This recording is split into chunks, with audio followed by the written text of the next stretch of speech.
¿Cuáles son? O en cuanto a su orden. Nosotros pues, fuimos siguiendo pues el lineamiento que sigue el doctor Larios, pero no porque sea el único, sino que es más cómodo porque ustedes ahí pues tienen a la mano el manual y pueden repasar ahí, ¿verdad? Habíamos visto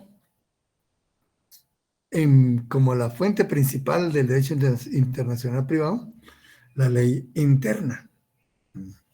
Ya analizamos incluso la ley del organismo judicial.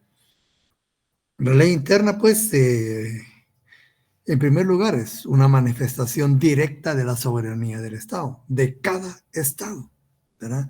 Porque vemos que la ley interna se encuentra o forma el sistema jurídico de un Estado. Y podríamos asegurar que hay tantos sistemas jurídicos como Estados, ¿verdad? Entonces, esto es importante porque cada Estado tiene su sistema jurídico. Cada sistema jurídico representa un sistema de valores, incluso una escala de valores. Nosotros le damos más valor a algunas cuestiones que otros países, y otros países le darán más valor a otras cuestiones que los nuestros, ¿verdad? Cada sociedad dirá. Entonces, podría darse en el mundo muchas formas de abordar una institución jurídica o una relación jurídica. Muchas formas. Por no irnos muy lejos, el matrimonio. Imagínense cuántas variantes hay respecto al matrimonio. Nosotros tenemos nuestra propia ley. Tenemos nuestros propios impedimentos. Ley mínima, ¿verdad? Para contraerlo. Forma, obligaciones, consecuencias, naturaleza. Y eso no es igual en todos los estados. Hay variantes. Incluso hasta hay diferencias abismales, ¿verdad? ¿Cuál prevalece sobre el otro? En principio, todos valen por igual. Todos. El problema es cuando hay un elemento extranjero ahí, o que hacerse valer en otro lugar distinto en el que se adquirió. Pero cada sistema jurídico tiene sus propios principios, sus propias normas, sus propias leyes de afrontar el derecho internacional privado. Ya vimos primeramente en la ley de norma judicial, en la constitución política, ¿verdad? Hemos visto cuestiones que son importantes para el derecho internacional privado. ¿No? Entonces, la cuestión pues es que cada país pues tiene sus propias normativas, ¿verdad? El problema es que como coexisten en el tiempo, ahí no se contradicen ni chocan. Chocan cuando, ¿verdad?, llegan a converger en el espacio. Y ahí cada sistema jurídico tiene su forma de resolverlos. Pero actualmente está tomando también mucho auge lo referente al tratado internacional. Los tratados internacionales se han incrementado mucho últimamente. Y hay cantidad enorme de tratados con tema de derecho internacional privado. Una cantidad enorme. Tenemos también la costumbre. La costumbre en un principio fue la fuente principal porque, ¿verdad?, se basaban en la costumbre para poder resolver esos problemas. Incluso aún hoy existe lo que es la lex mercatoria. Claro, con una naturaleza muy diferente a como nació, pero la lex mercatoria se basó básicamente en la costumbre. La costumbre le dio vida a la ley lex mercatoria. Cuando se desarrollaron los estados, ¿verdad? Agarra, gana auge los inventos, las relaciones, los viajes, pero el sistema jurídico de los estados no podía seguir la dinámica y el ritmo que demandaba la realidad imperante, sobre todo de los comerciantes. Y así es como nace la lex mercatoria, una respuesta inmediata a situaciones de hecho que la dinámica del comercio internacional fue dictando. Y todo eso se fue adoptando poco a poco. Ley de quiebras, ¿verdad? Incluso me acuerdo yo cuando estudié mercantil, el doctor Viegas Lara, según no me equivoco, porque hace tanto tiempo, eh, nos, nos explica cómo fue que nació el término bancarrota, ¿verdad? En el derecho mercantil. Acuérdense que antes eran los mercaderes, ¿verdad? Que iban al mercado y hacían préstamos. ¿Qué sucedía cuando alguien ya no podía pagar? Era insolvente.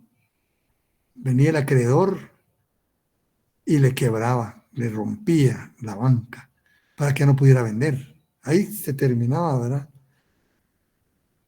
Y esa bancarrota significaba que estaba pues en situación económica mala, insolvente, ¿verdad? Pero era literal romperle la banca a los comerciantes. Una una práctica que se fue convirtiendo después en ley y ahora hasta tratados internacionales hay sobre la bancarrota, ¿verdad? Pero ustedes ven pues que la práctica, ¿verdad? Muchas veces, bueno, y ahí la costumbre, donde la que tiene la principal palabra en esto, ¿verdad? Como dicen, mucho de los tratados internacionales es formalización de la costumbre, tanto en lo privado como en lo público. Y después están esos los tratados, ¿verdad? Que son una manifestación material de los compromisos de los estados. Hoy por hoy, como digo, hay cantidad enorme, ¿verdad? De tratados internacionales que ya se los mencioné. La jurisprudencia también, ¿verdad? Tanto nacional como internacional. Aquí, pues, lo importante es el dinamismo, la flexibilidad que la jurisprudencia le va dando al derecho. Le va dando un ritmo, ¿verdad? Más acelerado que a la ley formal, escrita. Y acuérdense, pues, la garantía de la jurisprudencia es que emana de cuerpos colegiados del más alto nivel, porque nace de las supremas cortes de los estados, ¿verdad? Y esto pues nos va ilustrando situaciones, ¿verdad? Que se van resolviendo conforme a derecho, que pueden aplicarse en principio a otras situaciones similares. La doctrina también, ¿verdad? Los estudiosos del derecho, magnífico aquí, ¿verdad? Tenemos a Mancini, Stanislao Mancini, a Tobias Acer, a Antonio Sánchez de Bustamante, a Federico Dunker Vix, a Víctor Romero del Prado, ¿verdad? Antonio Bogiano, entre otros muchos, ¿verdad? Que han dado unos aportes enormes, enormes al derecho internacional privado. Sustentación doctrinaria. Vamos a ver en el desarrollo histórico qué significan los autores en el derecho internacional privado. Son vitales para su desarrollo, ¿verdad? El, como hay nombres, ¿verdad? Grandiosos ahí de gente muy estudiada. Entonces, el derecho internacional privado como rama del derecho, ¿verdad? Ustedes ven, es una rama del derecho, no es una isla. tiene relación con otras ramas y necesita relacionarse con otras ramas del derecho. El derecho internacional privado no puede vivir en sí mismo, tiene que desarrollarse, ¿verdad? En las otras ramas de derecho, se materializa, ¿verdad? Entonces, con la primera rama del derecho que lo relacionaríamos nosotros sería con el derecho constitucional. El derecho constitucional pues se fundamenta, ¿verdad? La ley suprema del Estado, que es la Constitución, en la que se plasman, en la que se establecen los valores supremos de una sociedad, la organización básica del Estado y el ejercicio del poder. Imagínense qué premisas tan inmensas estas, que significan la vida propia del Estado. Y en primer lugar, como hemos visto, como hemos leído en el hermetismo del orden público, ese es el principio básico. El derecho internacional privado no podría existir si contradijera la Constitución, si afectara la soberanía de los estados, si afectara la moral. No podría existir, ¿verdad?, el derecho. Entonces, como premisa principal para que exista el derecho internacional privado, es que armonice con la Constitución, que no la contradiga. Miren qué relación tan profunda que tiene. Es decir, como les repito, no podría existir si no existiera esa armonía con la Constitución, ¿verdad? Como ley suprema del Estado. También con el derecho civil, tanto es así, ¿verdad? Como hemos explicado en temas anteriores, solo voy a presentarles el derecho internacional, el Código de Derecho Internacional Privado, que se compone de 4 libros, ¿verdad? Y un título preliminar. Pero para que ustedes tengan una idea de cuál es la relación con el derecho civil, tiene un libro sobre derecho civil internacional privado. Y toca temas como las personas, la nacionalidad y la naturalización, el domicilio, nacimiento, extinción y consecuencia de la personalidad de las personas individuales y las personas jurídicas, matrimonio y divorcio, y todo lo que respecta al divorcio y al matrimonio, ¿eh? Su forma, condiciones, efectos, nulidad. De ahí vemos dentro de la familia, ¿verdad? De esa familia, paternidad y filiación, alimentos, patria potestad, adopción, la ausencia, la tutela. Miren, estas figuras las conocen ustedes, ¿verdad? Pero ¿cómo funcionan en el derecho internacional privado? ¿Cómo se dan? ¿Verdad? Del registro civil, los bienes. Ya pasamos a otra rama, ¿verdad? Perdón, a otra sección del derecho civil. Estamos viendo las personas y la familia, ahora ya pasamos a los bienes, ¿verdad? Cómo se clasifican los bienes, de la propiedad, de la comunidad de bienes, de la posesión, del usufructo, del uso de habitación, servidumbres, registro de la propiedad, modos de adquirir. Ya pasamos a otro, ¿verdad?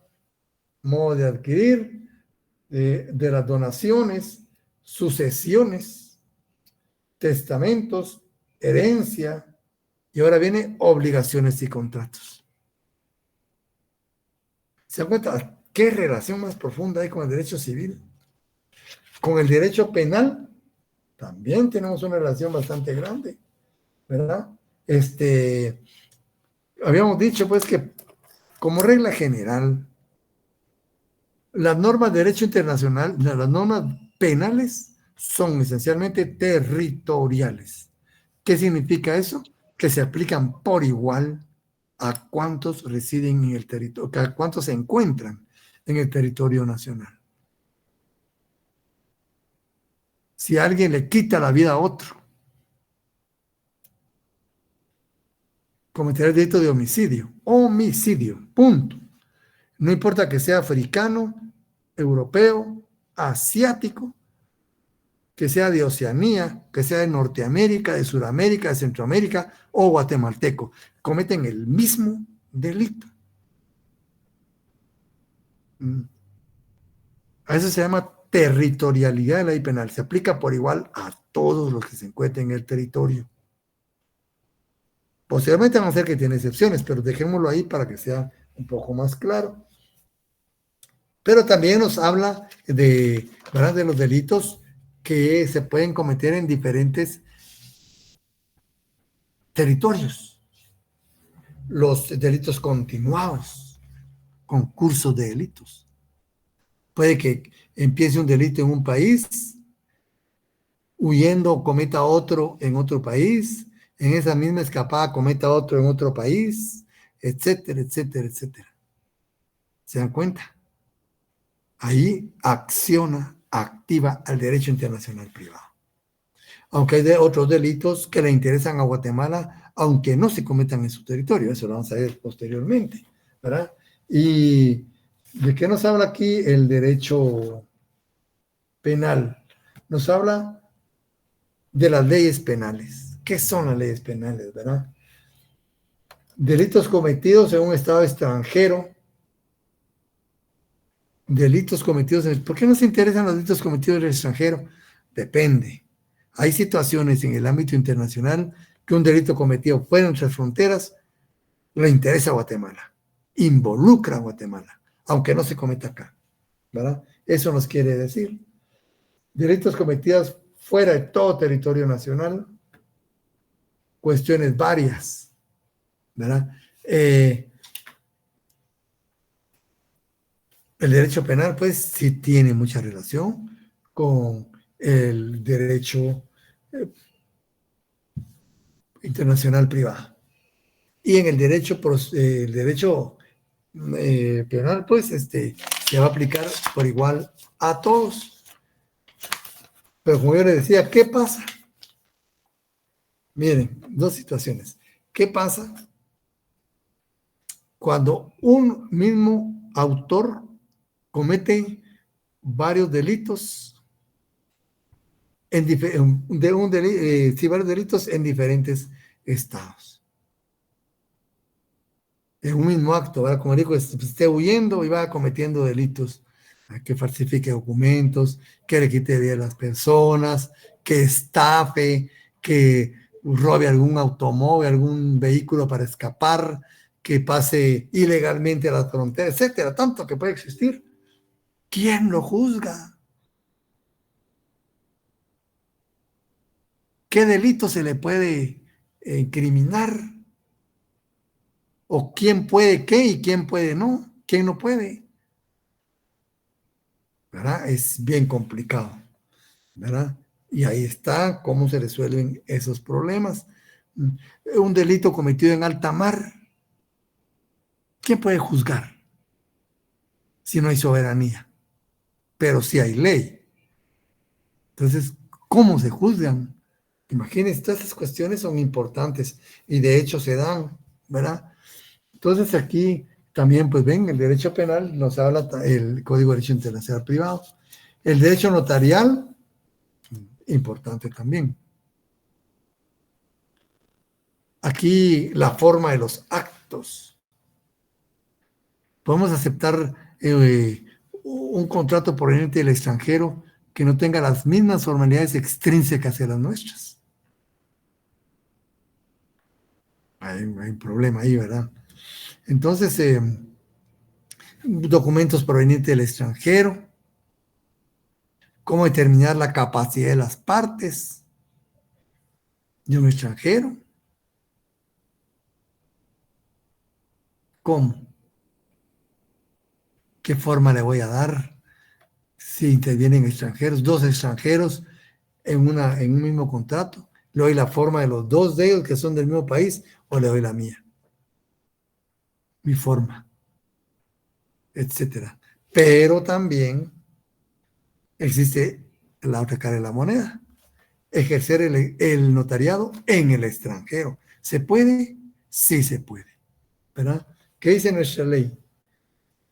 Los funcionarios diplomáticos y consulares guatemaltecos, cuando sean notarios, esa es la condición, cuando sean notarios. No cualquier diplomático puede actuar notariamente en el extranjero. No cualquier diplomático. Debe ser notario, ¿verdad? Están facultados para hacer constar hechos que presencien y circunstancias que les consten.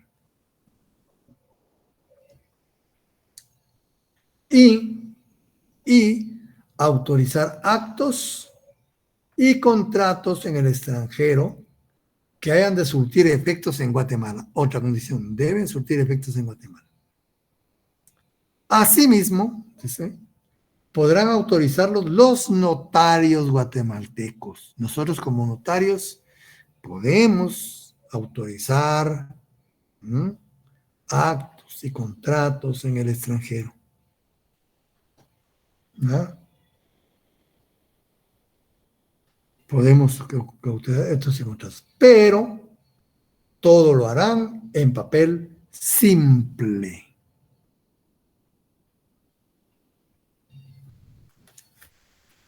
¿Ven? Y más, ¿verdad? Continúa el artículo ahí. Lo que quiero resaltar con esto es que nosotros como notarios también podemos actuar en el extranjero. Derecho internacional privado. Y como digo, los documentos provenientes del extranjero también. Ahora ya existe un tratado. Vamos a mencionarlo hoy como el de la apostilla. Ese no es su nombre, ¿verdad? Pero para que ustedes se den la idea de qué se trata. Tratado sobre la apostilla, ¿verdad? Que Guatemala ya es parte, ya se ratificó y ayuda bastante, ¿verdad? Incluso se hace en forma digital ustedes. Digital. En el Ministerio de Relaciones Exteriores, porque es la autoridad nombrada para certificar la apostilla, ¿verdad? Bueno, también debemos calificar la capacidad de las partes. A este extranjero que tiene 17 años es capaz. Ahí está la pregunta. ¿Verdad? Él no es guatemalteco, tiene 17 años. Yo no puedo asegurar cuál es su capacidad. Tenemos que calificar también eso. Ahí rayamos con civil, ¿verdad? Y notariado, pues ustedes como notario tienen que calificar.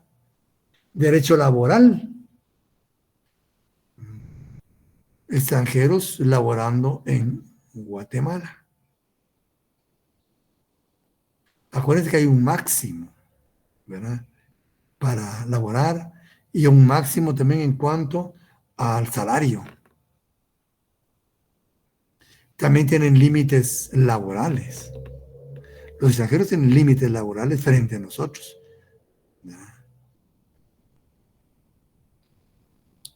Y no sé, ahí no hay problema, no se le están violando sus derechos. Pero también existe otra situación, igual que notariado, ¿verdad? Existe otra situación. Guatemaltecos contratados para trabajar en el extranjero. Y sí se da. Sí se da. ¿Qué debe pasar? ¿Quién debe participar? ¿Tiene que participar alguna autoridad del Estado? Etcétera. Entonces, ven, también tiene relación con el derecho internacional privado. Con el derecho marítimo, no se diga. Posiblemente sea el primer derecho, siga a nivel enorme, que toca los contactos de derecho internacional privado a gran escala, ¿verdad? Imaginen ustedes los grandes navegantes, Vasco da Gama, Magallanes, Cristóbal Colón, ¿verdad? Américo Vespucio. ¿Cuánto territorio no recorrieron en el mundo? Creando relaciones jurídicas, creando derechos para ellos, para algunas personas, para el Estado. Ahí pues, no fueron, Ustedes ni sabían qué impulso le estaban dando al derecho internacional privado. Pero sí que le dieron un gran impulso a ustedes. Y hoy por hoy, pues, nacionalidad del pabellón, abordajes, averías, accidentes, seguros marítimos, ¿verdad? Daño, mercaderías, retrasos, etcétera, ¿verdad? El contrato de transporte marítimo de personas, ¿verdad? Cruceros, todo esto, ¿verdad? Activa el derecho internacional privado. Con el derecho aéreo también, no digamos, qué dinámico el derecho aéreo, ¿verdad? Contrato de aviación, ¿dónde está el contrato? Hay contratos, ¿verdad? También averías, averías, accidentes, retrasos, transbordos, ¿ver? Nacionalidad de la aeronave, rutas, bueno, tanto que hay. Y en el propio aeropuerto también, aunque no sea aéreo, forma parte directa de ese mundo, ¿verdad? Hay hasta hospitales en unos aeropuertos enormes. Hay hospitales 24 horas. Acuérdense que hay gente que viaja enferma o por enfermedad, por salud, también viaja. Y gente que se enferma con altitud, ¿verdad? O esa presurización del avión activa a veces algunas cuestiones que tenemos nosotros en estado inerte, ¿no? Se activan y se enferma uno demasiado. Gente con fobias también, ¿verdad? Tanto que hay. Y esto también tiene que ser atendido. El derecho aéreo, ¿verdad? Con el derecho espacial, como les dije anteriormente, ¿verdad? Hasta hace unas décadas atrás, ese derecho era eminentemente público. Solo los estados se dedicaban a la exploración espacial. China, la India, Japón, Rusia, la Unión Europea, Estados Unidos, Canadá. Tienen la capacidad económica y tecnológica para lanzar, pues, artilugios al espacio. Pero hoy por hoy, ¿verdad? Hay gente que se ha hecho muy rica y han incursionado en este campo, ¿verdad? Elon Musk, ¿verdad? Que ustedes ya lo han oído mencionar. Este señor solo tiene más de 231.000 millones de dólares.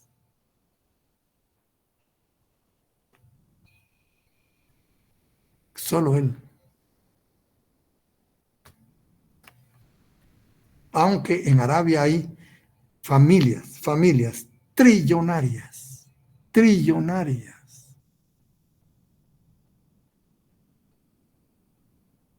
Imagínense, capacidad económica hay. A eso voy, ¿verdad? Capacidad económica hay. Y este señor, pues, también se ha dedicado a la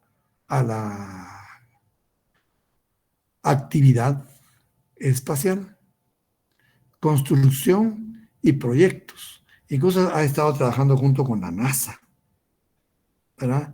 Unos proyectos enormes, ustedes que no caben en nuestra mente todavía, ¿verdad? Hasta dónde van a llegar, pero ya se inició, ¿verdad? La carrera para utilizar el espacio en forma turística. Ya ha habido turismo espacial, dos, tres turistas espaciales. Han pagado 20 millones por el ticket, por si les interesa a ustedes. 20 millones le costó una vueltecita al espacio. Y va a ser, pues, una ruta de diversión, de paseo, ¿verdad? Turismo espacial hacia Marte, luego hacia la Luna. ¿A qué viene eso? Antes eran solo los estados, ¿no? Los problemas, las vicisitudes, los accidentes y todo se circunscribían en un espacio determinado del mundo jurídico. Pero ahora con el elemento privado se amplía mucho más, ¿verdad? Se amplía mucho más un accidente, ¿verdad? Eh, Entre otros, ¿verdad? Eh, aquí dice el doctor, caída de objetos, ¿verdad? Sí, se desarma un- una máquina de esas en el aire, ¿verdad? Y de hecho ya han caído restos desde el espacio. Un tornillo a esa distancia es equivalente a un balazo, es de muerte, ¿verdad? Un tornillo. Entonces, todo eso está dentro del derecho interno privado. Interferencias, dice, ¿ves? Puede haber interferencias por los satélites, ¿no? Accidentes espaciales, etcétera, ¿verdad? Como el derecho administrativo dice aquí, hoy es común tener problemas pendientes de incumplimiento de contratos administrativos, por ejemplo, las concesiones, ¿verdad? Las concesiones que han quedado tan mal aquí en Guatemala con las concesiones, ¿verdad? Antes no se permitían y en muchos países no permiten concesiones a extranjeros. Ahí está otro elemento, ¿verdad? No se permiten a extranjeros. Eh, pero aquí en Guatemala aquí que aceptaron de una forma malísima porque han quedado muy mal. ¿Por qué? Ya sabemos por qué, ¿verdad? Eh, y también, pues, dentro del propio nombramiento de funcionarios para negociar un tratado, aunque sea de materia integral privada, hay procedimiento administrativo. En las asambleas hay procedimiento administrativo. En la negociación y firma de un tratado hay un procedimiento administrativo, etcétera. Incluso en la eh, aprobación y ratificación tenemos otro procedimiento administrativo y otro procedimiento para dar a conocer nuestra intención respecto al tratado. O sea, administrativo hay mucho, ¿verdad? También tributario, más que todo la doble tributación, ¿verdad? ¿Cómo funciona?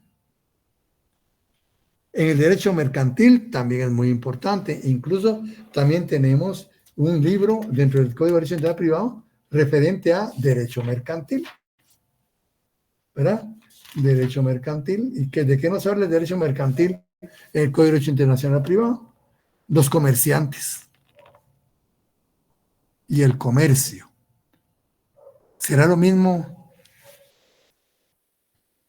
capacidad de comerciante que cualidad de comerciante? ¿Se aplica la misma ley? Cualidad de comerciante y capacidad de comerciante. Eso lo vieron ustedes en el Código de Comercio, en el derecho mercantil, ¿verdad? Ya saben, o no lo saben. Eso ya lo estudiaron. ¿Ah? Y ahí dice, ¿ah? Habla específicamente, ¿ah? Cualidad de comerciante y capacidad de comerciante.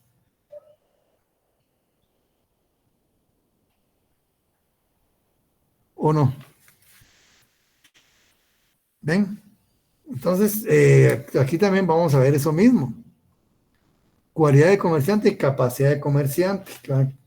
Este, del registro mercantil. ¿Cómo funciona el registro mercantil? ¿Qué es un registro mercantil en el ámbito internacional privado? Disposiciones sobre contratos mercantiles, contratos especiales de comercio, compañías mercantiles, transporte. Imagínense ustedes. Hay transporte terrestre, es el que llaman transporte multimodal también, ¿verdad? Que es tan frecuente en el ámbito mercantil. Están los seguros, ¿verdad? Contratos de seguros, los títulos de crédito. ¿Qué pasa con yo les estaba diciendo a los compañeros anteriormente, ¿verdad? Con una carta de pago creada en Guatemala, librada en El Salvador, aceptada en Honduras, avalada en Costa Rica, para ser pagada en Panamá? ¿Podrá darse eso? ¿Es factible que se dé? ¿Qué sucede entonces? Fíjense, un mismo título de crédito viajando por toda Centroamérica. Y aún más, ¿qué sucede si uno de esos actos se queda nulo?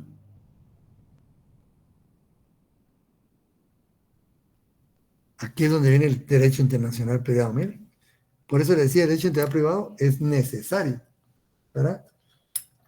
Entre otros, ¿verdad? Y tenemos también el derecho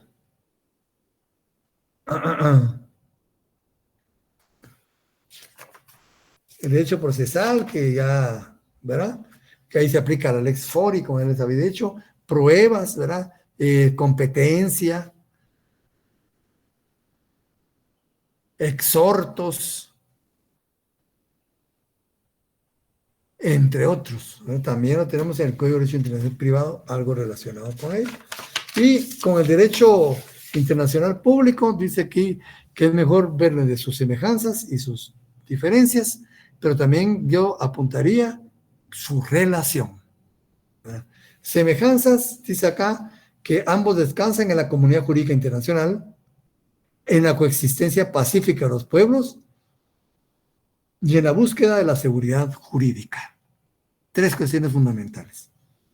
Diferencia por su objeto y sujeto. El objeto de uno, ¿cuál es? Se refiere al Estado y sus relaciones entre sí. El otro se refiere a las relaciones jus privatistas y los límites a la competencia legislativa del Estado. En cuanto a las fuentes, ya vimos que son casi las mismas, pero su orden es un poco diferente. En una, la fuente principal es el Tratado Internacional y en el otro, la ley interna, básicamente, ¿verdad? Los órganos, el derecho internacional público, Disculpe, Lick, ¿puede volver a explicar nuevamente el derecho internacional público y las diferencias, por favor? respecto al objeto y sujetos, ¿verdad? El objeto de unos es el Estado y sus relaciones entre sí, el público. El privado, las relaciones jus privatistas y los límites a la competencia legislativa del Estado. Hay una diferencia abismal, ¿verdad?, entre los dos. En cuanto a las fuentes, vimos que tienen un diferente orden.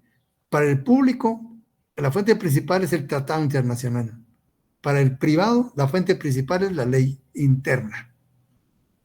Los órganos, ¿verdad? El interés público, básicamente el Estado. Solo el Estado puede legislar, ¿verdad? El privado, pero para el privado es la jurisdicción de las leyes nacionales, los órganos que la aplican también. Y en cuanto a su utilidad, pues ahí sí es un poco discutible, ¿verdad? Dice que uno es para los gobernantes, otro para los estudiosos o el que quiera. Eso es un poco, ¿verdad? Su relación. ¿Dónde miraría yo la relación básica entre el Estado, entre el derecho público, entre el público y el derecho privado? Una relación incluso simbiótica, se habla de términos químicos, ¿verdad? Es en los tratados internacionales en materia de derecho internacional privado. Ahí vamos a hacer una relación estrechísima entre uno y otro, porque el derecho internacional privado contenido, ¿verdad?, en los tratados internacionales nace dentro del derecho internacional público. Es decir, que los tratados internacionales de derecho internacional privado, ¿verdad?, nacen del derecho internacional público. ¿Por qué? Porque los tratados se convocan, se negocian, se suscriben, se discuten, se suscriben, se aprueban, se ratifican y se depositan dentro del derecho internacional público. Pero de ahí pueden nacer normas de derecho internacional privado. Y de hecho hay cantidad de tratados internacionales en materia de derecho internacional privado. Edad mínima para contraer matrimonio, lo relacionado con los pagarés y títulos de crédito. Ahí son tratados internacionales. El propio Código de Derecho Internacional Privado es un tratado internacional. Se negoció entre el derecho internacional público, pero ¿qué contiene? Normas de naturaleza internacional privada. Es una relación muy estrecha, ¿verdad? En cuanto al bosquejo histórico, este es un tema también muy importante, porque vamos a ver ahí, y como ya vimos anteriormente, que el derecho internacional privado es necesario, por eso decimos es utilitario. En un momento determinado, urgió de su existencia. ¿Verdad? Aquí, pues, se divide en tres partes fundamentales este análisis. Labor privada individual, que han hecho los tratadistas, como fuente del derecho, ya vimos, ¿verdad? La doctrina. Entonces, la labor privada individual y la labor privada y pública colectiva. Y la labor gubernamental. Tres fuentes, ¿verdad? Que han dado, se han sustentado, ¿no?, el desarrollo histórico del derecho internacional privado. En cuanto a la labor privada individual, ¿no?,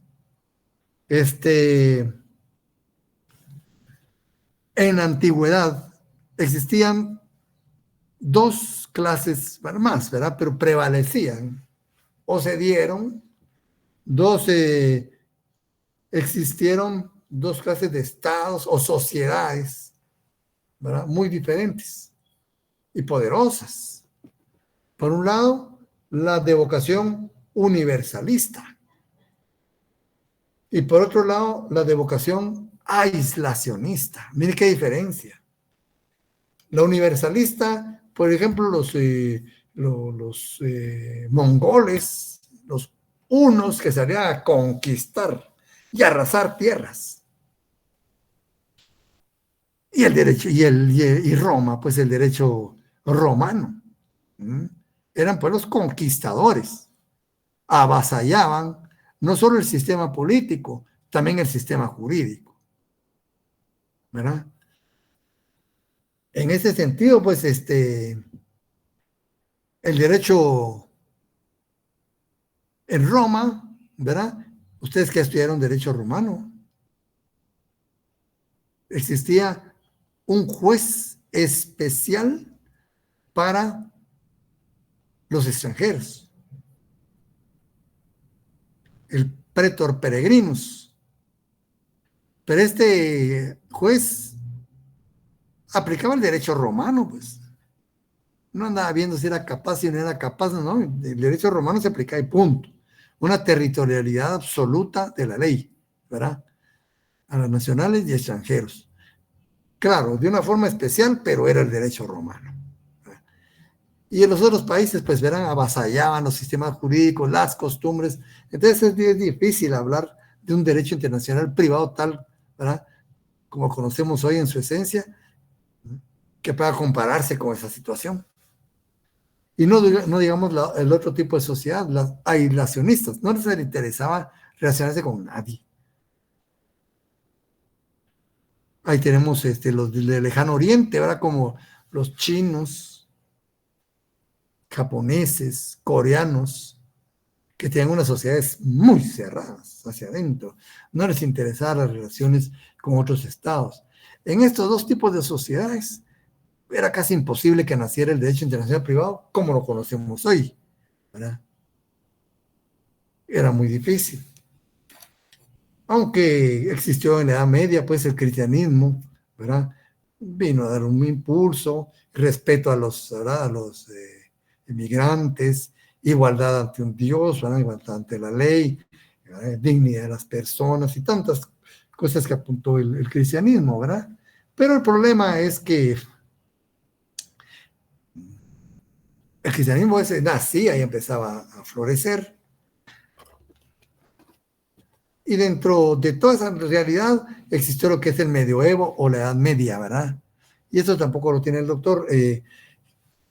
La Edad Media se divide en dos históricamente respecto al derecho internacional privado. O sea, recién, ¿verdad? Recién liberados del Imperio Romano, vieron, fueron muy celosos de sus súbditos y de su ley, de su sistema jurídico. Pero al caer el Imperio Romano también nace un nuevo orden mundial. Emergen nuevas unidades económico-políticas, digamos, estados, entre comillas, ¿verdad?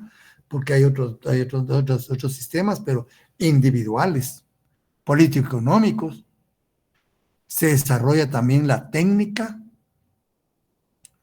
la tecnología, los intercambios comerciales, etcétera. Y se logra viajar más lejos, más rápido, con más carga, bueno, etcétera, ¿verdad? Ustedes ven la dinámica, ¿verdad? Esa dinámica que creó ese nuevo orden mundial superó por mucho a la ley, al dogma de la ley. Entonces, ¿qué sucedió? En la Edad Media se divide en dos. La primera etapa, la etapa temprana, que podríamos decir, se caracteriza por la personalidad absoluta del derecho. ¿Qué quiere decir esto? Que cada persona,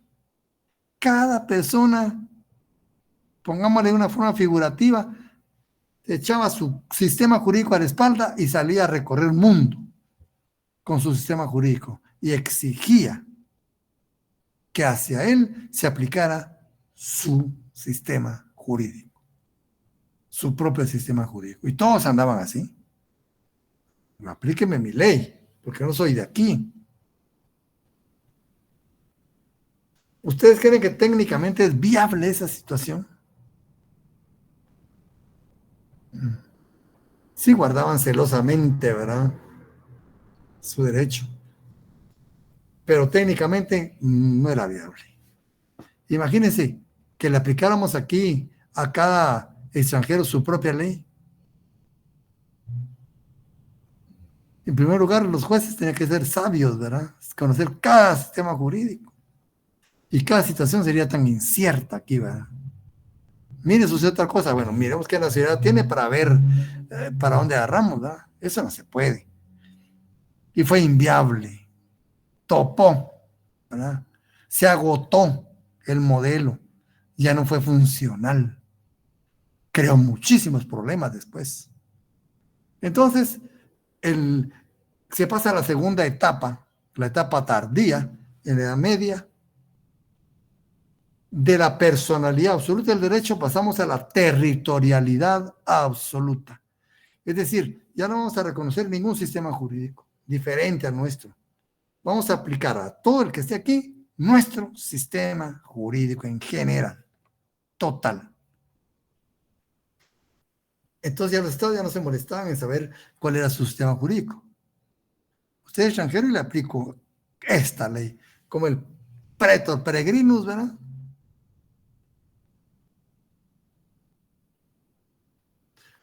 Otro extremo que creó problemas. Fue infuncional. Infuncional. Entonces, dijeron, tampoco esto sirve, pues, ¿qué podemos hacer? ¿Verdad? La realidad, la dinámica del mundo está rebasando la certeza de la seguridad jurídica, los sistemas jurídicos.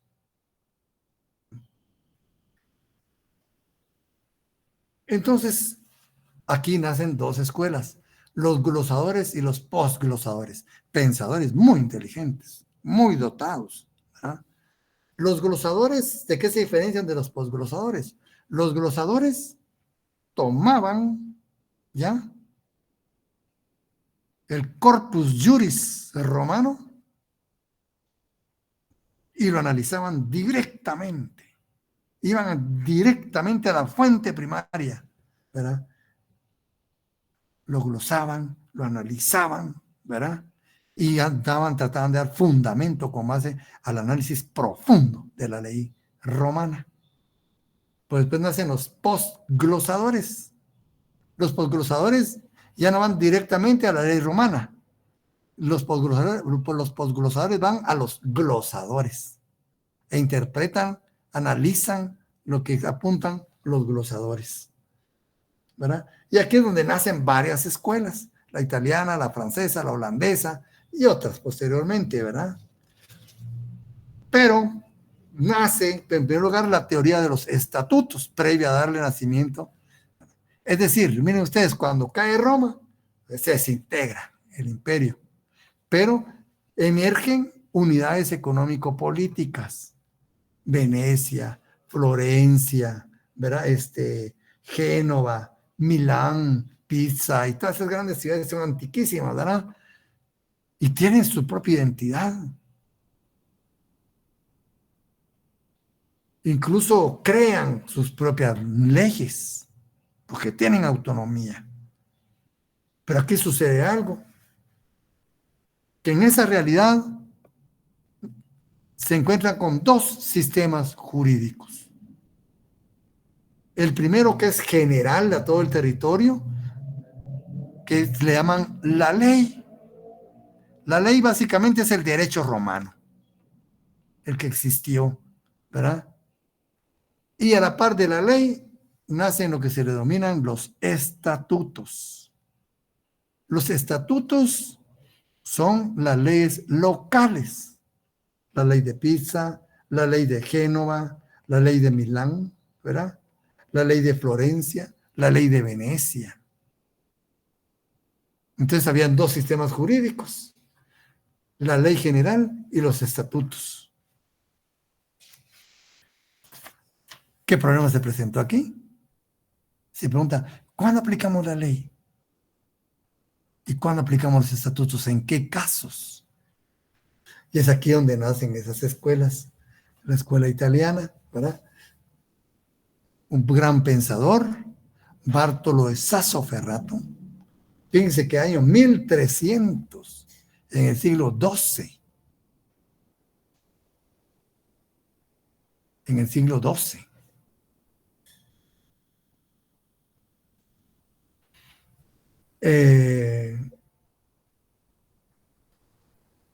Empieza, es decir que nuestro derecho no es nuevo, viene de qué tiempo venimos pensando en esto, ¿verdad? Y Charles Dumoulin, o Dumoulin, que es hasta 1500, ¿verdad? Unos 200 años después, pero siempre antiquísimos, ¿verdad?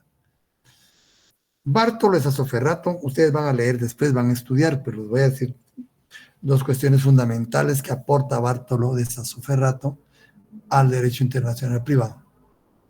En primer lugar, dijo, no pueden existir reglas generales en el derecho internacional privado. ¿Qué significa esto? Dice, bueno, para el matrimonio vamos a aplicar el locus reginatum, punto. Para la compraventa vamos a aplicar lex rei citae porque hay movimiento de bienes. Punto. No, en el derecho privado no se puede hacer eso. Él dice, tenemos que diseccionar las diferentes relaciones jurídicas. Se nos puede presentar en una misma relación jurídica situaciones respecto a la capacidad, situaciones respecto a la forma, situaciones respecto al objeto, situaciones respecto al lugar de cumplimiento. Fíjense, qué interesante. Por eso no pueden haber reglas generales en el derecho internacional privado. Porque si es respecto a la capacidad, decía él, eso se refiere a la persona en sí, independientemente, ¿verdad? Tiene capacidad.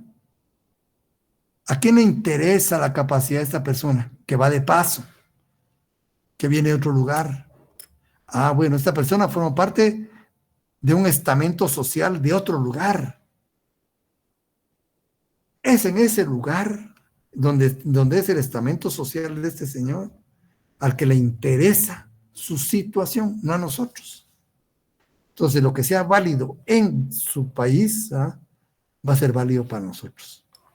Entonces dijo él, bueno, para la capacidad vamos a aplicar la ley personal. Miren qué interesante. Pero ahí está la forma del contrato. Esa es otra sección de esa relación. Ya no le puedo aplicar la ley personal a la forma del contrato. Esta es una situación de hecho que crea consecuencias jurídicas. ¿A quién le interesa que lo realizado en un lugar sea suficiente para crear situaciones jurídicas? Dijo él, ¿de dónde es la persona? No, porque a él le interesa la persona. ¿A quién le interesa la suficiencia de ese acto? Dijo, al país en donde se otorgue.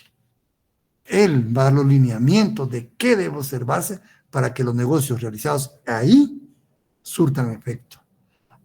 Dijo, entonces a la forma ya no le vamos a aplicar el principio de ley personal. Vamos a aplicar otro principio, locus regin actum, que se van a regir de acuerdo al lugar en donde se otorguen, porque a esa soberanía le interesa la certeza, la seguridad, la suficiencia de los actos que se realizan en su territorio. Bueno. Pero el bien no está ahí, está en otro lugar, está en otro país. Entonces ya no se puede aplicar a ese bien la ley personal, ni la forma. A ese país no le interesa la forma, le interesa el bien en sí. Entonces dijo, debe ser otra regla, dijo, otro principio. Lex rei citae. ¿Por quién le interesa la situación de sus bienes? El lugar en donde se encuentren, dijo.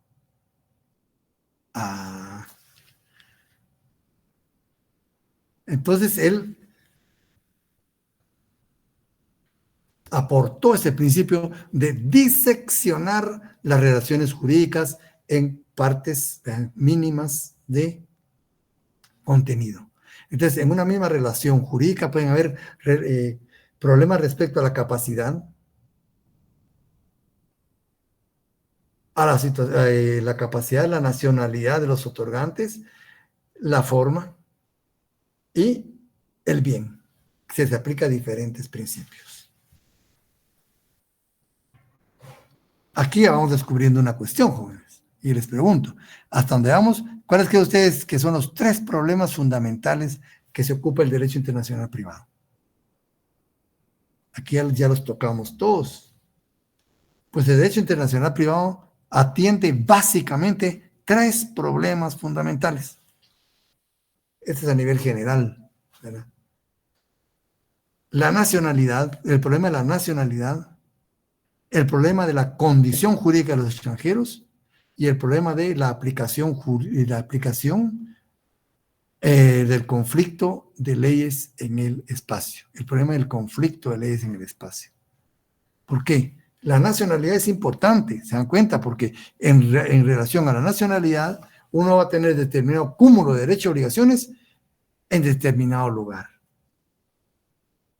Y con base en nacionalidad tenemos 2 categorías de personas, nacionales y extranjeros o no nacionales. ¿Quién es un nacional? Esa respuesta tenemos que darla.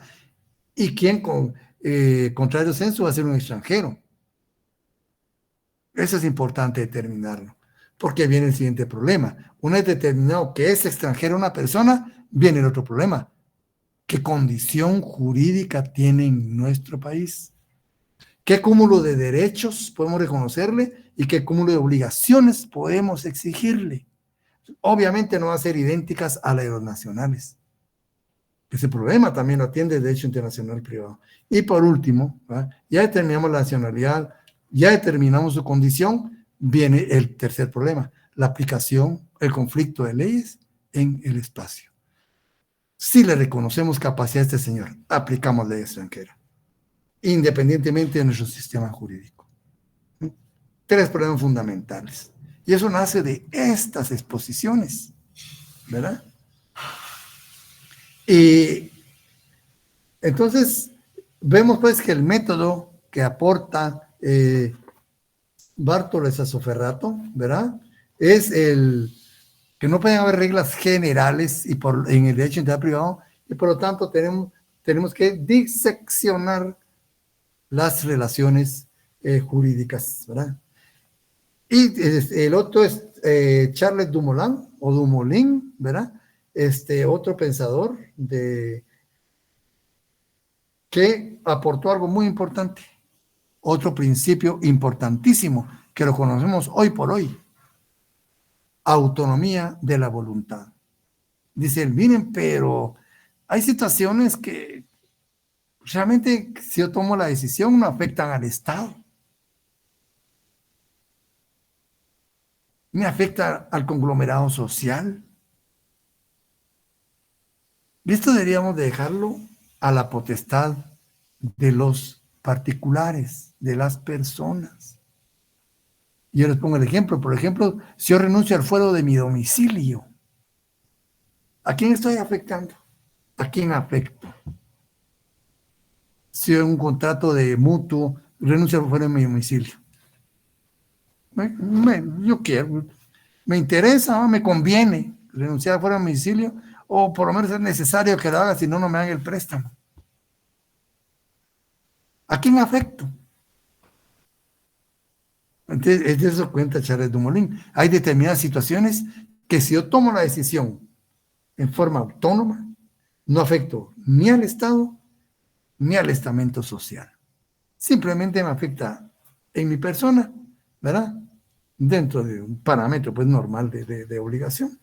Entonces dijo, hay ciertas partes de esas disecciones que pueden, en determinadas relaciones jurídicas, pueden dejarse reservadas a la autonomía de la voluntad.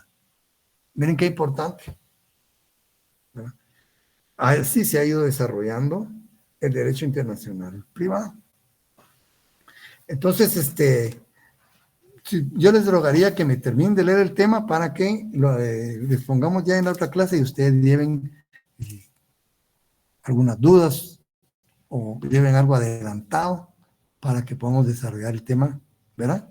Tal vez de una forma más profunda, ¿verdad? Haciendo preguntas, alguna cosa así, o aportando ideas. Entonces dejamos aquí, compañeros, y les agradezco mucho el favor de su atención.